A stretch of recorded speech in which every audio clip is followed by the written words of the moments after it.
বিশ্বের 5টি দেশে যেতে চাওয়া বাংলাদেশিদের জন্য সতর্কতা দিয়েছে প্রবাসী কল্যাণ ও বৈদেশিক কর্মসংস্থান মন্ত্রণালয়। দেশ 5টি হলো থাইল্যান্ড, মিয়ানমার, লাওস, ভিয়েতনাম ও কম্বোডিয়া। মন্ত্রণালয়ের সতর্কবার্তায় বলা হয়েছে, বাংলাদেশি নাগরিকদের প্রবাসী কিছু অসাধু ব্যক্তি ও এসব দেশে গড়ে ওঠা বেশ কিছু স্ক্যাম প্রতিষ্ঠান computer operator, typist, call centre operator সহ বিভিন্ন পদে আকর্ষণীয় বেতনের প্রলোভন দিয়ে নিয়োগ বিজ্ঞপ্তি প্রচার করছে।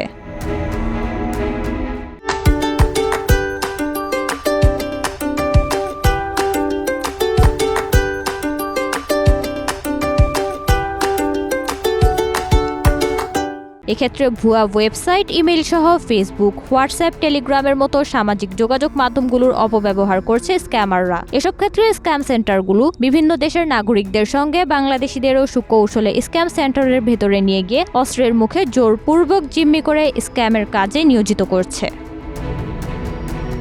ব্যাংককের বাংলাদেশ দূতাবাস, মিয়ানমার ও কম্বোডিয়ায় গড়ে ওঠা স্ক্যাম সেন্টারগুলো থেকে মুক্তিপ্রাপ্ত এবং পালিয়ে আসা বেশ কিছু বাংলাদেশিকে ইতোমধ্যে দেশে ফেরত পাঠাতে সক্ষম হয়েছে বলে জানিয়েছে মন্ত্রণালয়। এ বিষয়ে সংশ্লিষ্ট সরকারসমূহকে প্রয়োজনীয় ব্যবস্থা গ্রহণের জন্য অনুরোধ করা হয়েছে। সতর্কতা বার্তায় আরও বলা হয়েছে, এসব দেশে সাইবার স্ক্যাম নিয়ে কাজ করছে এরূপ এনজিও সহ সংশ্লিষ্ট প্রতিষ্ঠানগুলোর সঙ্গে থাইল্যান্ড ও মিয়ানমারে বাংলাদেশ দূতাবাস সার্বক্ষণিক যোগাযোগ অব্যাহত রেখেছে।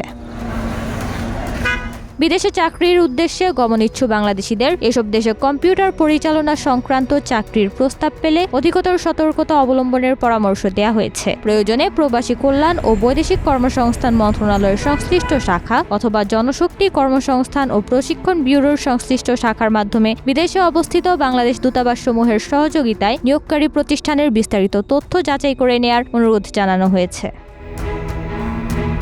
এছাড়াও স্ক্যাম সেন্টার থেকে ফেসবুক ও হোয়াটসঅ্যাপ আইডির মাধ্যমে বিভিন্ন দেশে বিদেশে বসবাসরত বাংলাদেশি সহ বিভিন্ন দেশের নাগরিকদের টার্গেট করে আর্থিকভাবে প্রতারণা করা হচ্ছে। দেশ বিদেশে বসবাসরত বাংলাদেশিরা ক্রিপ্টোকারেন্সির মাধ্যমে প্রতারকদের অ্যাকাউন্টে বিনিয়োগ করলে প্রতারক চক্রটি তাৎক্ষণিকভাবে এসব লেনদেনের অ্যাকাউন্ট বন্ধের মাধ্যমে অর্থ আত্মসাৎ করে। এ বিষয়ে দেশে বিদেশে বসবাসরত বাংলাদেশিদের সোশ্যাল মিডিয়া ব্যবহারে আরও বেশি সতর্কতা অবলম্বনের পরামর্শ দেওয়া হয়েছে। নওরিন নাওয়ার, প্রবাস খবর।